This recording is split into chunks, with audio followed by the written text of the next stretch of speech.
She went to the resort to meet her billionaire husband, but she was humiliated and thrown out in front of everyone.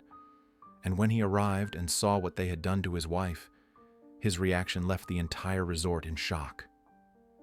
Anna rushed through the Marina Palace Resort, an exclusive haven where wealth and status ruled. At 30, her beauty usually turned heads, but today, in jeans, a white t-shirt, and running shoes, she was out of place. Her husband, Andrew, a powerful CEO, had urgently summoned her, yet his message remained unanswered. Around her, guests in designer attire sipped champagne, exchanging talk of yachts and investments. She barely noticed the judgmental glances as she moved through the lobby, unaware of the whispers trailing behind her.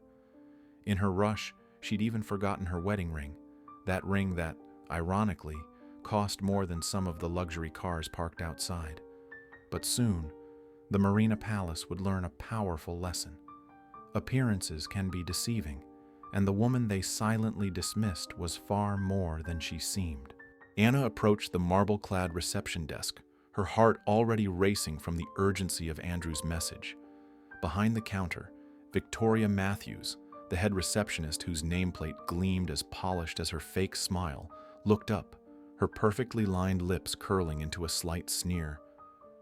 "Can I help you?" Victoria's voice dripped with disdain, each word carefully chosen to make Anna feel smaller. Anna's throat tightened, but she managed to speak. "Yes, I'm here to see Andrew Barrett. He's expecting me." A sharp laugh cut through the air.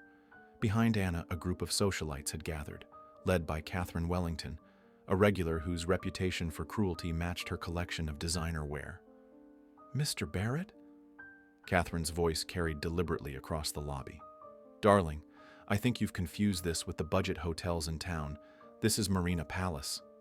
She emphasized each syllable as if speaking to a child. Anna's cheeks burned hot, her hands trembling slightly as she clutched her phone. "No, I'm his wife.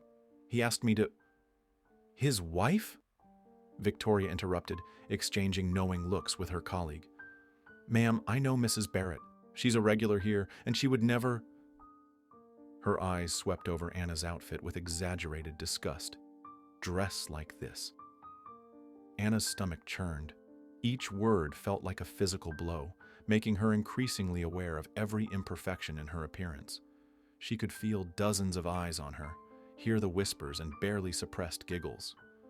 "Perhaps," Catherine chimed in again, loudly enough for everyone to hear, "she's one of those gold diggers we keep reading about, trying her luck." The group around her erupted in theatrical laughter. Victoria reached for the phone. "I'm calling security. We can't have people walking in claiming to be whoever they please." "Please," Anna's voice cracked slightly. "Just call Andrew. He'll confirm." "That's Mr. Barrett to you," Victoria snapped. "And we don't disturb our VIP guests with such verification requests." Her lips curled into a cruel smile. "James, would you please escort this woman out?" A tall security guard approached, his hand reaching for Anna's arm. The touch made her flinch, memories of her rushed morning, the urgent message, forgetting her ring, her perfect life suddenly feeling like a distant dream, crashing down around her. "You're hurting me," Anna whispered as James's grip tightened. "Oh, don't be so dramatic," Catherine called out. "Although I must say this is the most entertainment we've had all week. Maybe we should tip her." More laughter erupted. Tears welled in Anna's eyes, but she blinked them back. The magnificent lobby now felt like a gilded cage, each crystal chandelier casting shadows that seemed to mock her. Her legs felt weak, her chest tight with humiliation. Victoria stood up, her designer suit rustling. "Let me make this very clear. People like you don't belong here. This is a prestigious establishment, not some public beach. Either you leave now, or we'll be forced to call the police." "The police?" Anna's voice was barely audible now, her whole body trembling. The thought of being arrested, of Andrew finding out like this, made her feel physically ill. "Oh yes," Catherine added, clearly enjoying herself. "Imagine the headlines. Gold digger arrested at Marina Palace. Your little scam would be all over the news." The security guard began pulling Anna toward the door, her feet stumbling on the polished marble. The whispers had grown louder, phones were out recording the scene, and Anna could feel her world spinning. In their eyes, she wasn't Anna Barrett, a woman who had built a life, who had love and success and dignity. She was nothing more than an intruder, someone to be disposed of and mocked. And in that moment, as tears finally broke free and ran down her cheeks, Anna understood what it truly meant to be judged, dismissed, and dehumanized, all because she didn't fit their narrow view of what belonged in their world of privilege. The elegant elevator doors opened with a soft chime. For a heartbeat, time seemed to freeze. Andrew Barrett emerged, his 6 feet 2 inches frame commanding immediate attention. Even among the wealthy guests of Marina Palace, his presence was different. It wasn't about his Tom Ford suit or his Patek Philippe watch. It was about power. Raw, unmistakable power. His usual diplomatic smile vanished the instant he saw the scene before him. His wife, tears streaming down her face. A security guard's hand gripping her arm. Victoria's smug expression. Catherine's group, phones raised like weapons. The fountain in the courtyard suddenly seemed deafening in the silence that fell. Take your hands office my wife. Each word dropped like ice into the still air. The security guard's fingers sprang open as if Anna's arm had suddenly burned him. "Mr. Barrett!" Victoria's voice cracked, her perfectly lined lips trembling. "We had no idea. This woman was claiming—" This woman? Andrew's voice was deadly quiet. The kind of quiet that preceded financial storms. The kind that made stock markets tremble. Catherine Wellington took a wobbling step forward, her Louboutins clicking against marble like a death knell. "Andrew, darling, there's been a terrible Don't. Just one word. But it froze Catherine mid-sentence. Richard Maxwell, the resort owner, burst through the lobby doors, his face already ashen. One look at Andrew's expression made him stop dead in his tracks. The power had shifted. Everyone could feel it. The air itself seemed to crackle with it. The phones that had been recording Anna's humiliation slowly lowered, their owners suddenly realizing they'd documented their own downfall. Andrew's eyes swept the lobby, memorizing each face, each person who had participated in his wife's humiliation. His expression promised consequences, not loud, dramatic scenes, but the quiet, devastating kind that happened in boardrooms and through bank transfers. And as he stepped toward his wife, the crowd parted, suddenly desperate to be anywhere else. They knew what was coming. They just didn't know how bad it would be. They were about to find out. The lobby fell silent. But Andrew was just beginning. His eyes locked onto each person who had participated in his wife's humiliation. Victoria stepped forward first, her voice trembling. "Mr. Barrett, we have standards to maintain. The resort's reputation." "Standards?" Andrew's voice cut through the air like a blade. "Let's talk about standards, Victoria. While you were judging my wife's sneakers, she was rushing here to sign papers for a children's rehabilitation center, children learning to walk again. But please, tell me more about your standards." Victoria's perfectly lined lips quivered, her manicured hand clutching the reception desk. Catherine Wellington attempted to salvage the situation. "We were simply trying to protect our exclusive environment." "Exclusive?" Andrew's laugh was cold. "My wife has funded rehabilitation centers in 12 countries. She sits on boards with royalty, yet she chooses to wear simple clothes because she spends her days working with children who are learning to take their first steps again. What's your excuse for your behavior, Mrs. Wellington? Besides poor character?" Catherine's face flushed crimson, her designer clutch trembling in her hands. The security guard cleared his throat. "Sir, it's our job to maintain security. By assaulting a woman who was trying to help children." Andrew's eyes flashed.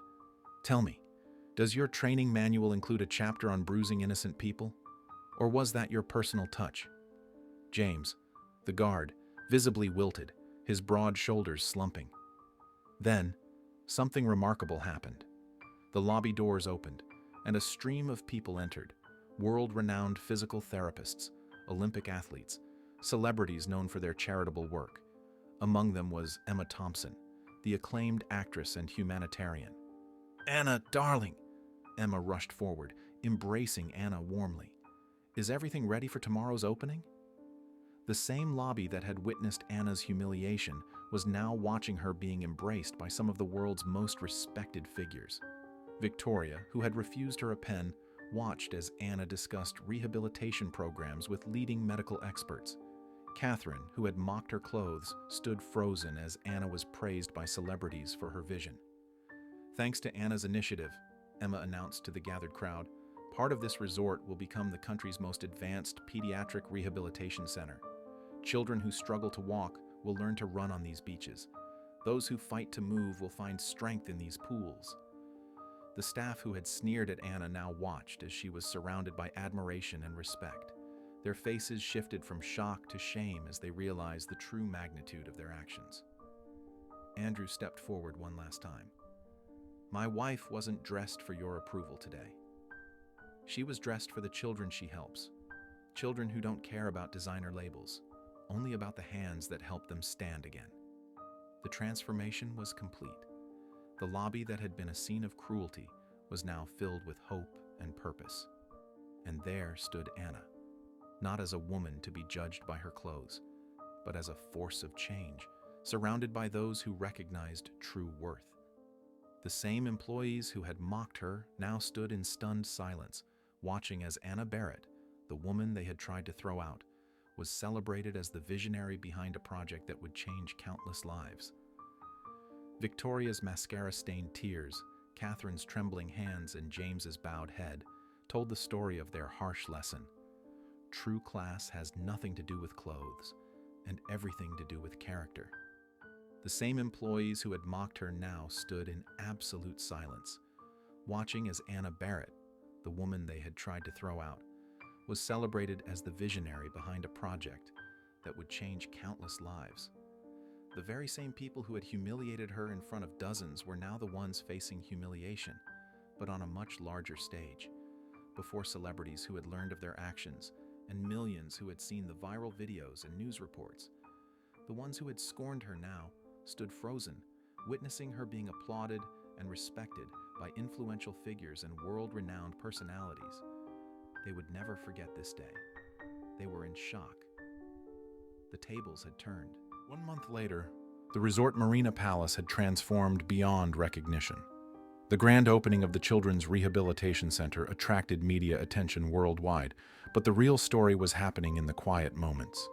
Victoria, still employed but deeply changed, watched from her desk as a small girl took her first steps along the marble floor, the same floor where she had once judged someone's worth by their shoes. The child's laughter echoed through the lobby, replacing the memory of cruel whispers. Catherine Wellington's social circle had crumbled, but she found herself volunteering at the center, learning what true luxury meant, the luxury of seeing a child stand for the first time. The resort's reputation had indeed changed, but not as they had feared. Celebrities and elite guests now requested rooms specifically because of the center, proud to be part of something meaningful. Photos of children learning to walk again alongside Olympic athletes filled the walls where pretentious art once hung.